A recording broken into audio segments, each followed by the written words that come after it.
Dans le bâtiment, on dit souvent qu'il faut de bons outils pour faire un bon travail. Est-ce que c'est vrai en informatique? Bien sûr que oui. Sauf que les outils ne sont pas exactement les mêmes et certains ne sont pas physiques. Nos outils sont plus dans les structures de données. Nous avons eu la présentation de quelques outils déjà, en passant par les listes, les dictionnaires ou les utilisations de variables, mais il faut savoir que de nombreux outils existent, et Python étant un système open source ouvert, il y a toujours de nouveaux outils qui apparaissent pour nous simplifier la vie et simplifier certains problèmes que nous rencontrons. Par exemple, lorsque je débute le Python, je me retrouve avec une petite boîte à outils de quelques tournevis qui me permettent de faire les trucs de base. Avec ça, par exemple, je peux régler mes lunettes ou faire de la visserie un petit peu dans mon ordinateur, mais je voyais que je ne peux pas m'attaquer à de la plomberie ou à de la menuiserie ou ce genre de choses. Il me faut un arsenal beaucoup plus important pour pouvoir m'attaquer à des tâches beaucoup plus importantes. Cette vidéo va s'attacher donc à avoir quelques structures de données qui peuvent nous aider lorsque nous programmons en Python et qui peuvent nous simplifier la vie. La première de ces structures que je vais vous présenter va être le tuple. Nous allons voir beaucoup de similitudes entre le tuple et la liste que nous avons déjà vue, mais vous allez voir aussi que le tuple a ses atouts et vous allez voir aussi comment l'utiliser pour résoudre certains de vos problèmes. Dans le but de faire progresser le contenu de notre boîte à outils, nous allons maintenant regarder comment fonctionnent les tuples. Pour cela, je vais lancer le premier exemple de mon programme.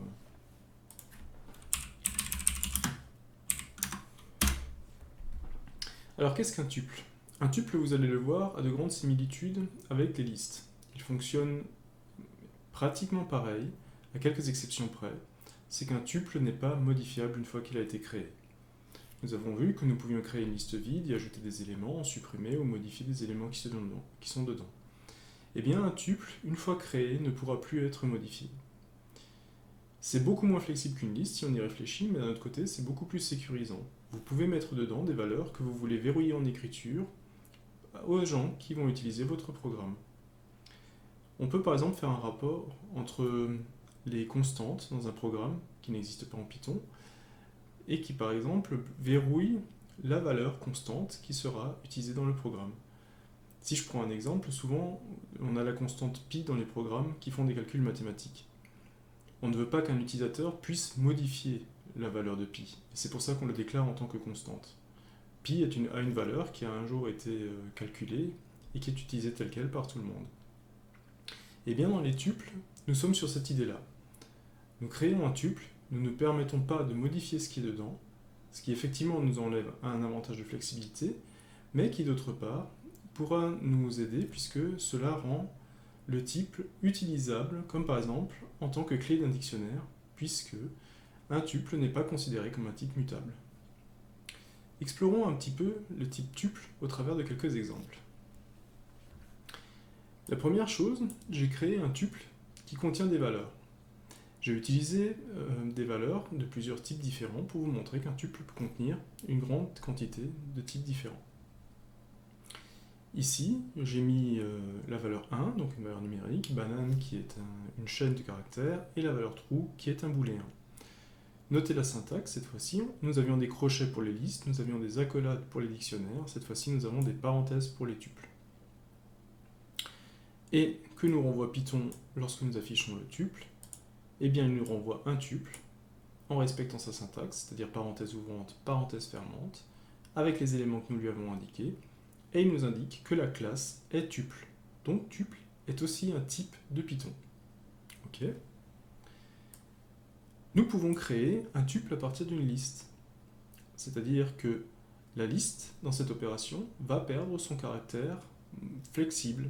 À partir du moment où la liste sera devenue un tuple, on ne pourra plus modifier, ajouter ou supprimer des éléments dans cette variable. Pour cela, j'ai déclaré une liste 1 avec la syntaxe que nous commençons à connaître maintenant pour les listes avec un crochet ouvrant, un crochet fermant, et j'utilise le constructeur de la classe tuple cette fois-ci, qui est la fonction tuple, qui prend en paramètre la liste que j'ai créée plus haut, et qui renvoie un tuple contenant les éléments de la liste. Si on affiche maintenant le tuple 2, Python nous affiche un tuple, puisqu'on a une parenthèse ouvrante, une parenthèse fermante, contenant les éléments 1, 2, 3, qui avant étaient présents dans ma liste. Donc nous pouvons convertir une liste en tuple. Comment se fait l'accès aux éléments?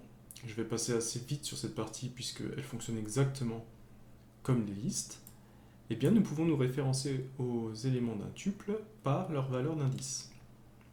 Là j'ai mon tuple 1 qui contient 1, banane et trou, que j'ai déclaré plus haut, et donc je peux y accéder avec la même syntaxe qu'une liste, c'est-à-dire que je prends mon tuple et je mets entre crochets la valeur de sélection, ce que je veux avoir en retour. Le tuple 1 de 0 va me rendre l'élément 0 du tuple 1 va me rendre le premier élément, et tuple 1 de 2 va me rendre l'élément au rang 2 dans le tuple. C'est bien ce que nous avons ici, l'élément 0 est 1, l'élément 1 est banane, et l'élément 2 est trou.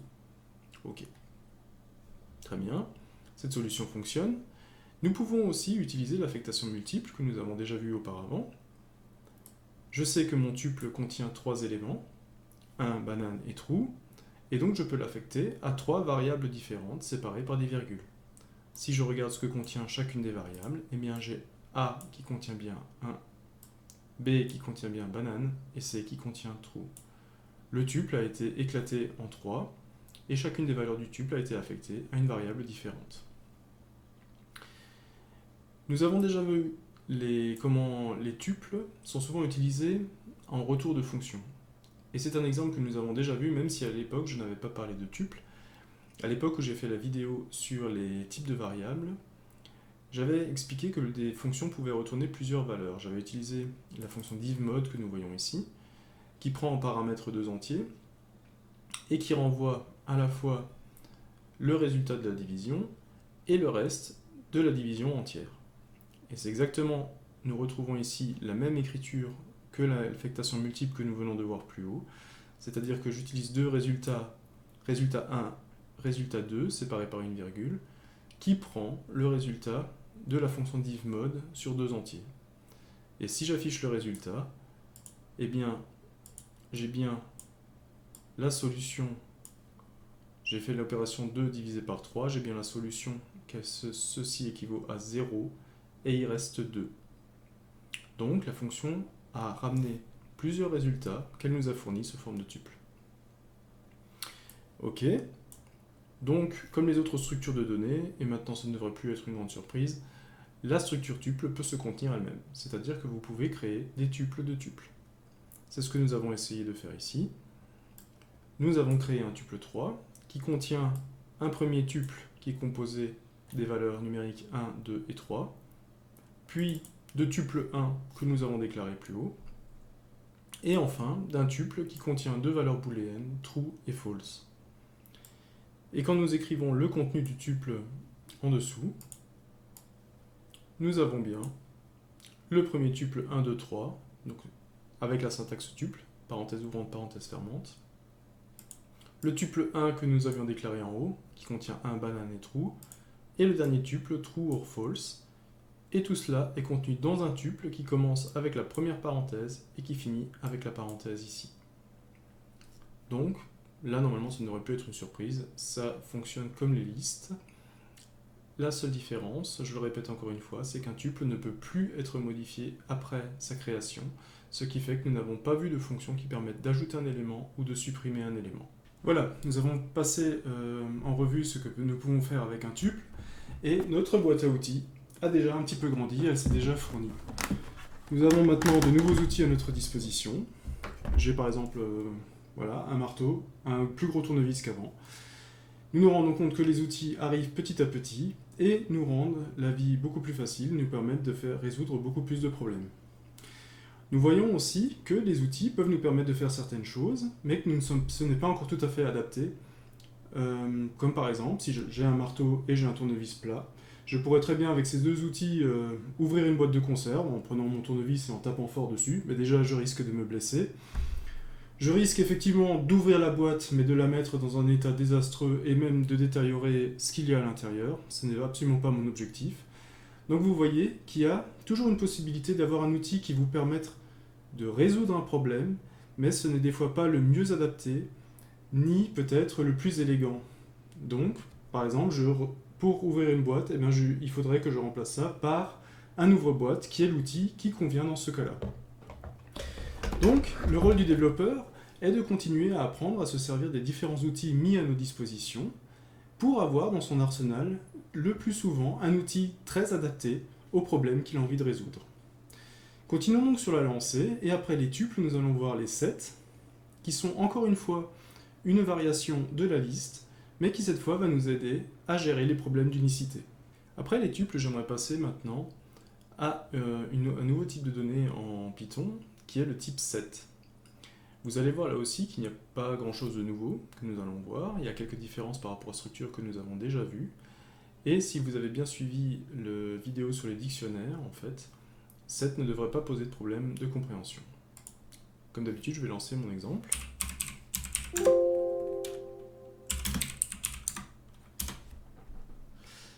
Et nous allons voir à quoi va servir les sets. Cette fois-ci, je vais déclarer un set, et vous avez déjà remarqué que la syntaxe s'apparente beaucoup à la syntaxe du dictionnaire. Nous retrouvons les accolades ouvrantes, les accolades fermantes du dictionnaire. Sauf que cette fois-ci, il n'y a pas la syntaxe de points qui nous permet de récupérer une valeur à partir d'une clé comme nous l'avons vu dans les dictionnaires. C'est comme en fait si nous faisions un dictionnaire qui ne contient que des clés. Tiens, c'est curieux. Est-ce que cette analogie est vraie ou est-ce que c'est juste une constatation? Eh bien, nous allons voir.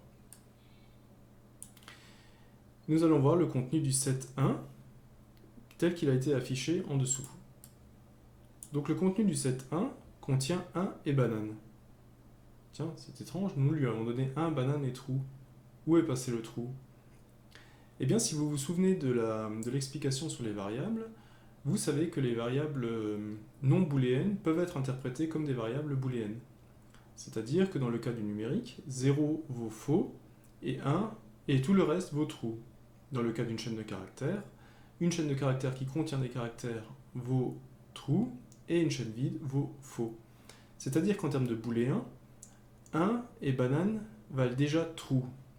Et donc true n'est pas ajouté une deuxième fois. Oui, parce que set, vous avez peut-être compris l'utilité, est en fait une sorte de liste, mais qui ne contient les éléments que de façon unique. C'est-à-dire que si vous essayez de mettre un élément qui est déjà dans le set, en fait, il ne s'ajoutera pas. C'est marrant parce que ça ressemble exactement à la liste des clés d'un dictionnaire. D'où l'analogie des accolades ouvrantes, accolades fermantes, qui étaient finalement pas si loin de la vérité. Ok, déjà, Python n'essaye pas de nous berner, c'est déjà une bonne chose. Nous poussons la constatation un peu plus loin en essayant de mettre vraiment des éléments doubles dans le set. Cette fois-ci, dans le set 2, j'ai mis 1, banane, true, banane, une deuxième fois, 8 et 1, une deuxième fois. Donc, affichons le set 2 pour voir s'il a respecté l'unicité de ce que nous avons mis dedans. Et effectivement, il reste un 8 qui était de façon unique, il reste un 1, le deuxième a été supprimé, et il reste banane qu'une seule fois, donc la deuxième banane a été supprimée. Effectivement, ça a l'air de fonctionner comme les clés d'un dictionnaire, sauf qu'il n'y a pas de valeur attachée. Voyons maintenant quelques fonctions qui nous permettent d'ajouter des éléments dans un set. Vous avez créé un set, par exemple le set 1 que je vais reprendre, 1, banane et true, et nous voulons rajouter l'élément 8. Eh bien cela se fait tout simplement à l'aide de la fonction add, qui est appelée directement sur le set. Donc nous ajoutons 8 dans le set, ce qui rajoute au set que nous avions avant 1 banane, 8, 1 banane. Ok, très bien, cela fonctionne. Est-ce que nous pouvons rajouter plus d'un élément en une seule fois? Eh bien nous pouvons passer par la fonction update, qui peut prendre un argument une liste, et c'est en fait toute la liste qui va être ajoutée en un coup au set. Voyons ce que cela donne en sortie. Nous avons bien respecté la syntaxe du set, puisque nous avons une accolade ouvrante, une accolade fermante, et nous voyons que nous avons rajouté 2, 3, 4 dans le set existant. Donc, tous les éléments de la liste ont été rajoutés dans le set. Très bien. Donc on peut faire des ajouts dans le set. Voyons maintenant s'il est possible de supprimer aussi. Et effectivement, c'est le cas. Et nous avons dans le set deux fonctions de suppression qui sont très similaires à un détail près que nous allons voir. Dans le set 1, je veux enlever l'élément banane. J'utilise la fonction remove banane qui me permet de le supprimer. Vous voyez, dans le set, je n'ai plus de banane. Ok. Pour la deuxième partie, je voudrais enlever pamplemousse. Pamplemousse n'est pas un élément de mon set. Donc j'utilise la fonction discard. Et si nous regardons ce que donne le set après suppression de pamplemousse, vous voyez que le set a été inchangé puisque le set ne contenait pas pamplemousse, donc il n'était pas possible de le supprimer. Et bien la grande différence entre les fonctions remove et discard se pose à ce niveau-là. C'est-à-dire que la fonction remove va tenter de supprimer un élément, mais si elle ne trouve pas l'élément, elle va provoquer une erreur Python. Alors que la fonction discard va tenter de supprimer un élément, s'il est là, elle va le supprimer, mais s'il n'est pas là, eh bien le programme va continuer à s'exécuter sans problème, juste l'élément qui n'était pas là ne sera pas supprimé, c'est tout. Voilà, donc une grande différence entre les deux. Donc c'est le programmeur qui devra choisir s'il veut que, au moment de la suppression, si l'élément n'est pas trouvé, le programme s'arrête et plante car c'est une erreur grave, ou alors juste continuer en disant s'il avait été là je l'aurais supprimé, il n'est pas là, tant mieux, ça m'arrange, et je continue. Les sets sont énormément utilisés pour les calculs sur les ensembles. Et nous allons voir maintenant dans cette partie comment cela se réalise. Donc j'ai créé deux ensembles de nombres entiers. Le premier contient 1, 3, 7, 8, 9, 10. Le deuxième contient 2, 5, 6, 9, 8, 10. Il a été constitué pour cet exemple en vous montrant qu'il y a des éléments qui sont uniquement dans l'ensemble 1 mais pas dans l'ensemble 2, genre 1, 3, 7, 9. Des éléments dans l'ensemble 2 qui ne sont pas dans l'ensemble 1, genre 2, 5, 6, et des éléments qui sont communs aux deux, le 8 et le 10. Nous allons donc voir quelques opérations que nous pouvons faire sur les ensembles en utilisant les sets. Comme toujours, le set respecte l'unicité des éléments, donc aucun élément n'est répété dans le set. Il y a plusieurs opérations que nous pouvons donc faire sur les sets, et nous commençons par l'union d'ensemble, qui est symbolisée par une barre verticale entre les deux sets que nous avons déclarés en haut. L'union d'ensemble va prendre tous les éléments de l'ensemble 1, il va les cumuler à tous les éléments de l'ensemble 2, et va retourner un set, ce qui fait que chaque élément ne sera qu'une seule fois dans la liste. En effet, l'union d'ensemble donne le résultat suivant. Nous avons les éléments 1, 2, 3, 5, 6, 7, 8, 9, 10, qui sont en fait tous les éléments qui étaient dans les deux ensembles, mais vous voyez que les éléments 8 et 10 qui étaient dans les deux ensembles ne sont pas répétés deux fois, puisque c'est toujours un set qui est retourné. Ok, ça fonctionne bien. Les intersections d'ensemble, cette fois-ci, c'est une opération qui va porter sur les deux ensembles et qui va essayer de trouver quels sont les éléments communs des deux ensembles. Cette opération, se fait avec le et commercial entre l'ensemble 1 et l'ensemble 2. Et comme vous le voyez, l'intersection d'ensemble récupère les éléments 8 et 10, qui sont des éléments communs aux deux ensembles. La différence d'ensemble, en fait, prend un ensemble et parmi les éléments de cet ensemble, enlève tous les éléments qui sont présents dans l'autre ensemble. Donc, nous avons pris l'ensemble 1 et nous lui avons enlevé l'ensemble 2. La différence d'ensemble se fait avec le signe moins, et qui est cette fois-ci la différence entre 7. L'opération a été redéfinie. Et donc nous avons pris l'ensemble 1, 3, 7, 8, 9, 10, et nous avons enlevé les éléments qui sont dans le B. Donc 2, il n'est pas dans le 1, donc on ne l'enlève pas. 5, il n'y est pas non plus. 6, il n'y est pas non plus. 8, il y est, on l'enlève. 10, il y est, on l'enlève. Donc on prend l'ensemble 1 moins le 8 et le 10, et c'est exactement ce qu'on a là. 1, 3, 9, 7. Ok. Ensuite, il y a aussi la différence symétrique d'ensemble, qui est une opération qui se fait avec l'accent circonflexe entre deux ensembles, et qui va donner en fait quels sont les éléments qui sont dans l'ensemble 1 et dans l'ensemble 2, mais qui ne sont pas dans les deux. Et c'est bien ce que nous retrouvons là. C'est la liste en fait de tous les éléments des deux ensembles, moins ceux qui sont communs aux deux. Donc c'est tous les éléments moins le 8 et le 10. Donc c'est bien ce que nous retrouvons là. 1, 2, 3, 5, 6, 7, 9. Le 8 et le 10 ne sont pas là puisqu'ils sont dans l'intersection. C'est en fait le cumul des éléments moins l'intersection. Ok, très bien. Donc les sets, c'est une structure de choix lorsque nous faisons des calculs sur les ensembles. Nous allons voir maintenant un autre élément qui est directement dérivé du set. Je l'ai mis là un peu pour savoir que ça existe, vous allez voir que ce n'est pas très différent du set, à ce détail près que le frozen set que nous allons utiliser ici est en fait l'équivalent du set, pour le set ce que le tuple est à la liste. C'est-à-dire que le frozen set, comme son nom l'indique, frozen ça veut dire qu'il est gelé, c'est un set qui ne peut pas être modifié. C'est un set qui ne peut pas recevoir d'éléments supplémentaires, qui ne peut pas avoir de suppression de ces éléments. En fait, c'est juste un set qui est créé une fois pour toutes et qui ne bougera plus pendant la vie du programme.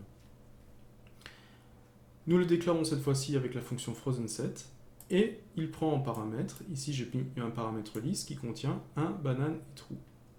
Si nous affichons le set 2, vous voyez que le frozenSet, comme le set, en fait, supprime les doublons. C'est pour ça d'ailleurs que nous avons 1 et banane et que nous n'avons plus le true qui est déjà symbolisé par le 1 ou par la banane. Là, encore une fois, nous allons vérifier l'unicité de liste avec des éléments un peu plus complexes. Nous avons mis dans notre liste 1, 5, Robert, 8, 5 une deuxième fois, Martine, 8 une deuxième fois, Robert une deuxième fois, et true, qui est normalement déjà représenté par les chaînes non vides et les valeurs qui ne sont pas à 0. Donc, nous affichons cette liste complète de classe list. Imaginons maintenant que dans cette liste, je veuille supprimer tous les doublons, mais que je veux garder le côté flexible de la liste. Eh bien en Python, ça se fait très simplement, par des conversions de type. C'est-à-dire que je prends ma liste 1, je la convertis en set, le fait de la convertir en set va enlever les doublons, et je reconvertis ce set en liste pour avoir de nouveau le caractère modifiable de la liste, à savoir que je puisse de nouveau ajouter des éléments ou en supprimer. Donc, je fais une liste du set de liste. Et quand je vois le résultat, que j'imprime le résultat, j'ai bien une liste que nous reconnaissons avec la syntaxe crochet ouvrant, crochet fermant, qui contient 1, Robert, Martine, 5 et 8, et vous voyez que tous les doublons ont été supprimés. Donc rien que le fait de passer par l'élément, par le type set, et de reconvertir en liste derrière, nous a permis une suppression des doublons. Donc il y a beaucoup de choses que nous pouvons faire avec la fonction set, et elle peut être très utile pour ce genre de choses, pour garder l'unicité des éléments dans une structure, et aussi pour faire du calcul sur les ensembles. Nous venons de voir avec les sets que ce nouvel élément, cette nouvelle structure de données, que nous avons maintenant vue en Python, peut nous permettre de gérer les problèmes d'unicité et les problèmes de travail sur les ensembles, avec plein de nouveaux opérateurs qui sont vraiment dédiés à cette structure. C'est vraiment l'ouverture d'un nouveau champ de possibles pour la programmation. Donc notre caisse à outils évolue. Qu'est-ce qu'il y a cette fois-ci dedans? Ah, je commence à avoir des pinces. Du coup, c'est pratique parce que je vais pouvoir commencer à me lancer dans la plomberie. C'est une nouvelle activité qui s'ouvre à moi grâce aux outils que j'ai.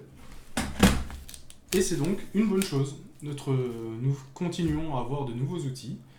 Et nous allons voir maintenant dans cette dernière partie que des nouveaux outils peuvent aussi venir de bibliothèques externes à Python, c'est-à-dire que des objets qui n'étaient pas prévus à la base, mais comme beaucoup en ont eu besoin, des librairies se sont développées, c'est-à-dire des extensions de Python, qui nous permettent d'avoir accès à des nouvelles structures pour pouvoir toujours nous faciliter la vie en termes de développeurs. Et cette structure que nous allons voir dans la troisième partie, c'est la structure deck, qui remplace à la fois les fils et les piles. Nous avons déjà vu quelques structures dans cette vidéo qui nous permettent de traiter des problèmes un peu plus spécifiques. Je voudrais encore passer en revue une dernière structure qui me paraît intéressante, et pour vous montrer aussi que Python n'est pas un langage fixe, mais que des bibliothèques sont développées régulièrement pour permettre de faire évoluer le langage et de mettre à notre disposition des nouvelles structures qui vont nous rendre la vie un peu plus facile. Pour ça, je vais vous parler de la structure deck que nous pouvons trouver dans la librairie collection. Donc pour pouvoir l'utiliser, il faut faire l'import de cette structure, c'est-à-dire que dans la librairie collection, vous importez deck. Et deck, en fait, est une version qui a été développée à partir d'une liste et qui permet des petites variations par rapport à la liste pour nous rendre la vie un peu plus facile. Vous allez comprendre par l'exemple que je vais vous montrer tout de suite.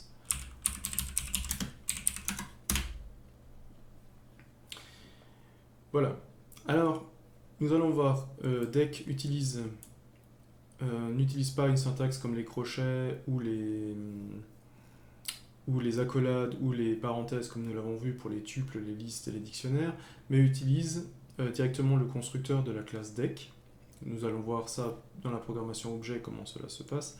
Mais là, nous déclarons en fait un objet de type deck par la fonction deck et qui prend en paramètre une liste. Cette fois-ci, nous retrouvons bien la syntaxe de liste avec les crochets ouvrants, crochets fermants, contenant 3 prénoms, John, Steve et Jack. Et quand nous affichons notre deck, nous voyons que l'état de la liste deck est John, Steve et Jack. Et Python nous explique que cette structure est du type deck. Ok, par contre, vous voyez tout de suite que ce deck ressemble énormément à une liste. Et bien sur la structure, c'est pratiquement une liste. Mais ce qui va varier par rapport à une liste, c'est les opérations que nous pouvons faire dessus. Il y a des similitudes avec les listes. Vous avez la fonction append qui permet de rajouter un élément à la liste. Donc, avec la fonction append, vous allez rajouter un élément à droite de la liste, exactement du deck, exactement comme nous l'avons fait avec la liste. Nous allons rajouter Michael avec la fonction append, et vous voyez qu'après l'ajout de Michael, Michael a été ajouté à droite de la liste. Là où le deck va ramener une variation par rapport aux listes, c'est qu'il va être aussi possible d'ajouter un élément à gauche de la liste. Là, par exemple, j'ai utilisé la fonction appendLeft, qui va ajouter l'élément Mitch, mais cette fois-ci à gauche. Et vous voyez que quand j'ai ajouté Mitch à la liste, Mitch s'est intercalé à gauche de la liste et est devenu le premier élément de la liste, du deck. C'est vrai que j'ai tendance à dire liste, parce que la structure qui se cache derrière est vraiment similaire à la liste. C'est vraiment les opérations qui varient. Vous avez une opération possible de rotation de liste, c'est-à-dire que j'ai ma liste qui contient maintenant Mitch, John, Steve, Jack et Michael. Et je vais faire une rotation dans le sens positif, c'est-à-dire que j'ai mis en paramètre 1, c'est-à-dire que je fais une rotation de 1 cran dans le sens positif. Et vous voyez le résultat, c'est que Michael qui était à la fin de la liste se retrouve en début de liste, puis la liste est reprise comme au-dessus, Mitch, John, Steve, Jack. En fait, on a fait une rotation de la liste d'un cran. De la même façon, il est possible de faire une rotation dans le sens négatif. Pour ça, j'ai utilisé le paramètre -1 de la fonction rotate. Et vous voyez que si je fais -1 sur la fonction rotate, eh bien je reviens à ma liste initiale. Michael a repris la dernière place et la liste est restée dans l'ordre inchangé. J'ai en fait tourné dans un sens, puis retourné dans l'autre. Comme si vous aviez en fait la liste, le premier élément qui était rattaché au dernier comme un anneau, et je l'avais tourné. Un petit peu comme les cadenas à code que vous tournez, les rouleaux, pour avoir le bon chiffre devant vous. Voilà, c'est exactement le même principe. Nous avons également la fonction pop qui existe, que nous avons déjà vu avec les listes, qui permet de récupérer l'élément le plus à droite. Donc, sur mon deck, j'utilise pop qui me retourne la valeur la plus à droite. Donc, j'affiche la valeur la plus à droite qui est Michael. Et je sais qu'après le pop, ma liste sera privée de Michael puisque je l'ai enlevé.